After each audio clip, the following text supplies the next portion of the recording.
Salut tout le monde, j'espère que vous allez bien. En ce qui me concerne, ça va plutôt pas mal.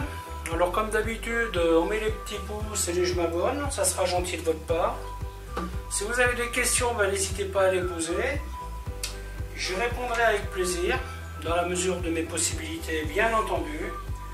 Alors aujourd'hui, je vais vous montrer une recette familiale que je trouve plutôt sympathique, mais malheureusement elle demande un petit travail si vous avez envie de le faire vous-même. D'ailleurs, c'est le meilleur moyen de savoir ce que vous mettez dedans, hein. Parce que quand vous achetez ça tout fait, parfois vous pouvez avoir des surprises au niveau des ingrédients à l'intérieur. Donc je vais faire des boulettes de bœuf avec une sauce tomate. Bien entendu, ça vous mangez avec des pâtes. En ce qui me concerne, donc pour faire les boulettes, je vais utiliser du steak haché de bœuf. J'avais pas mal de steak haché au congélateur, donc voilà, je vais prendre ça. Donc là, vous avez deux étapes, hein. Vous avez l'étape viande. Donc là, j'ai la viande. J'ai échalote, ail, ciboulette, persil, origan, chapelure, œuf, sel, poivre, une petite goutte d'huile d'olive. Donc ça, c'est le côté viande. Ensuite, le côté sauce, la sauce, je vais la faire à l'origan.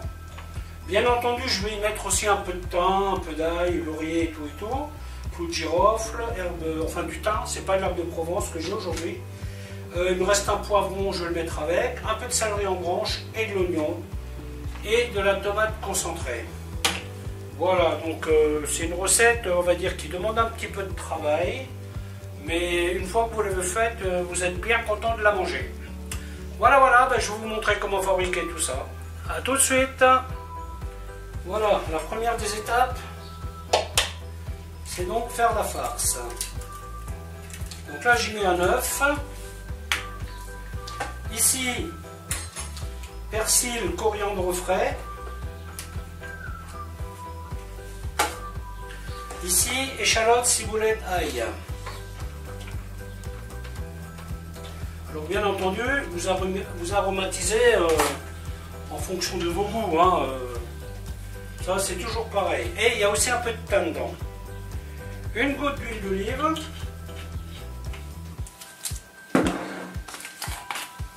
Hop. Et du sel composé. Et une bonne cuillère de chapelure. Ensuite, vous mélangez.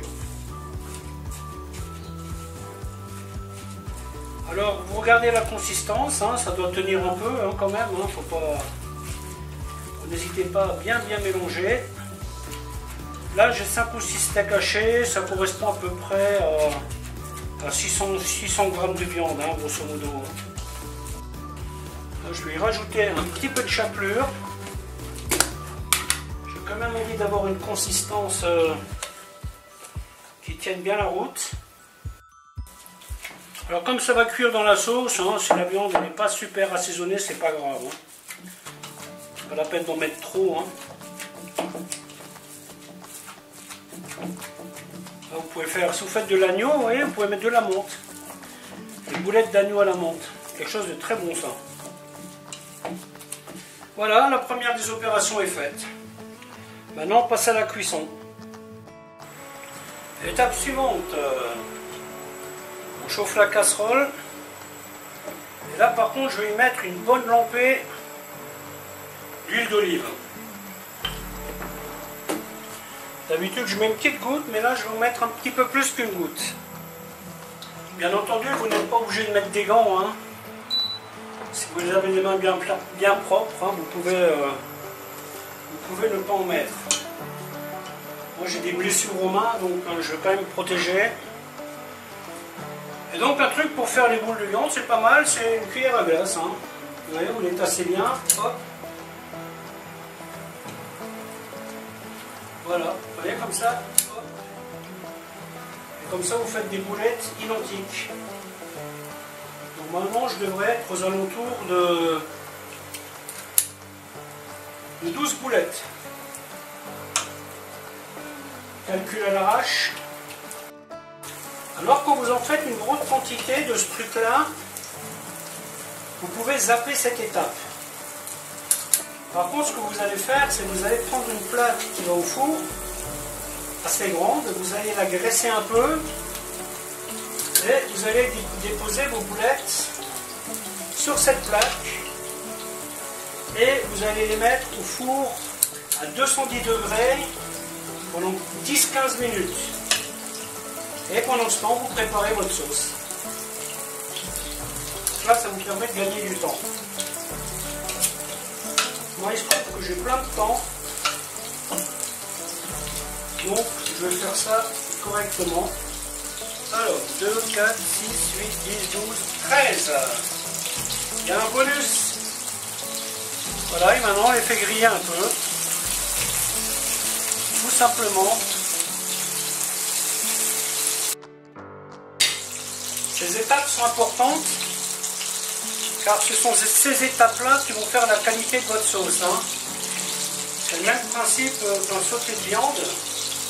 Si vous faites bien rissoler votre viande, vous aurez une sauce qui a du goût. Si vous faites de la viande bouillie, ben votre sauce n'aura pas de goût. Vous voyez, ça c'est un peu le principe de la cuisine. Hein. Si vous n'avez pas de chapelure, vous pouvez y mettre de la farine. Personnellement, je préfère la chapelure quand même. Hein. Ça donne un meilleur goût.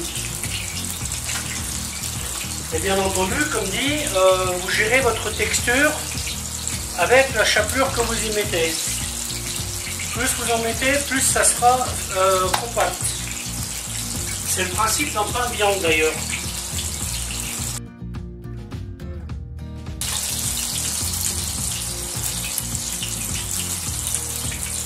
Donc là, c'est pas cuit, hein, c'est juste une pré-cuisson. Un rissolage. Ensuite, on met oignon, céleri en branche. Donc là, pareil, je vais bien insister. Faire colorer mes oignons délicatement.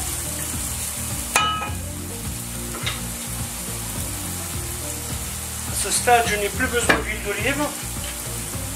Ouais, dans la casserole, j'ai le reste de l'huile d'olive et la graisse de la viande.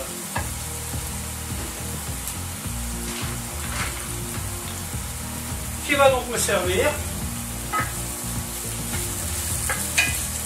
pour faire ma sauce.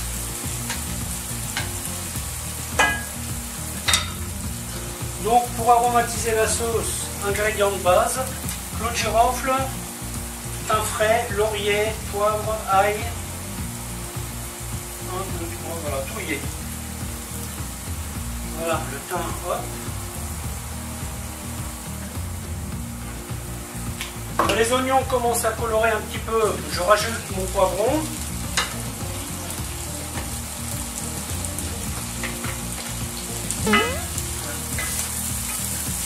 Voilà, pareil, je vais le faire saisir aussi celui-là.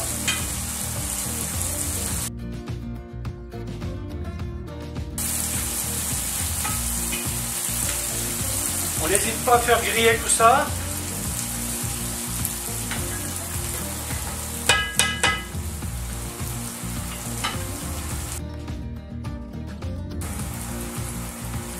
Donc une fois que c'est bien grillé, on y met la tomate concentrée, l'équivalent d'une bonne cuillère à soupe, hein, je dirais.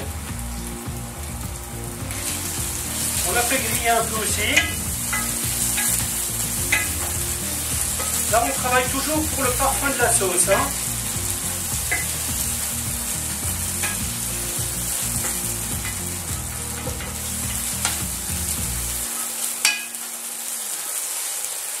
Essayez chez vous à la maison, faire griller votre tomate concentrée, vous verrez, vous arriverez à une meilleure qualité. Voilà. Ensuite, les tomates.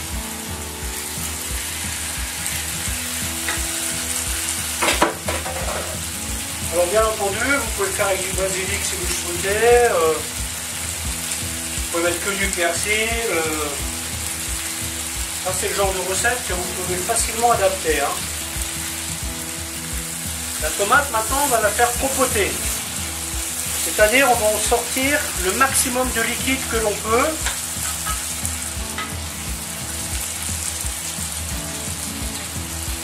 Je vais saler un petit peu, mais pas trop. Parce que je vais y mettre un bouillon de volaille qui est déjà un peu salé. Ça évitera le trop de sel. Donc là, je vais mettre les aromates. Thym frais. Clou de girofle. Ail. Laurier. Un peu de piment de Cayenne. Et voilà, maintenant, on passe à l'étape compotage. Bien entendu, on surveille. Hein. Et là, je vais baisser mon feu par contre. J'ai pas trop envie de carboniser ma casserole. Voilà, ben ça se présente bien. Je vais néanmoins encore insister. Hein. Vraiment faire une tomate, enfin ce qu'on appelle une tomate concassée. Ce que je vous appelle aussi compotée. Le principe de la tomate concassée, c'est à peu près ça. Hein. Évaporation de l'eau. Donc une fois que c'est bien compoté, qu'est-ce qu'on va faire?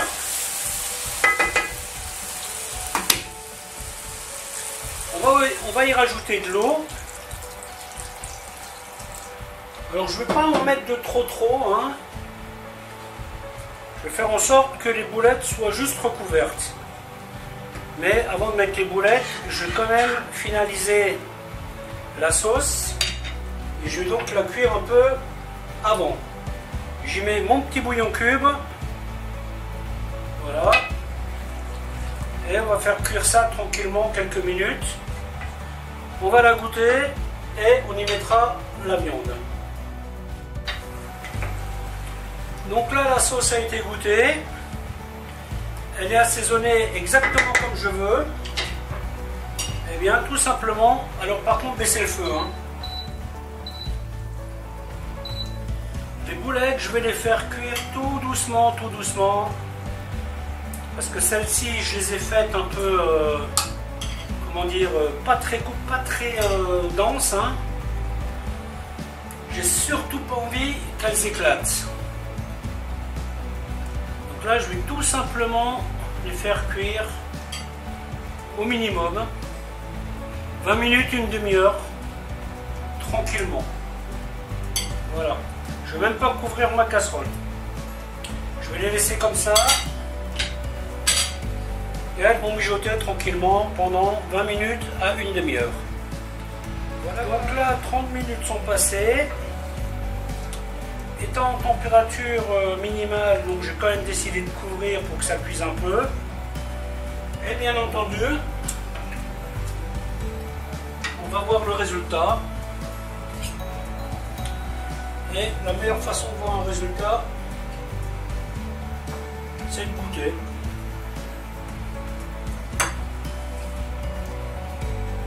Ouais.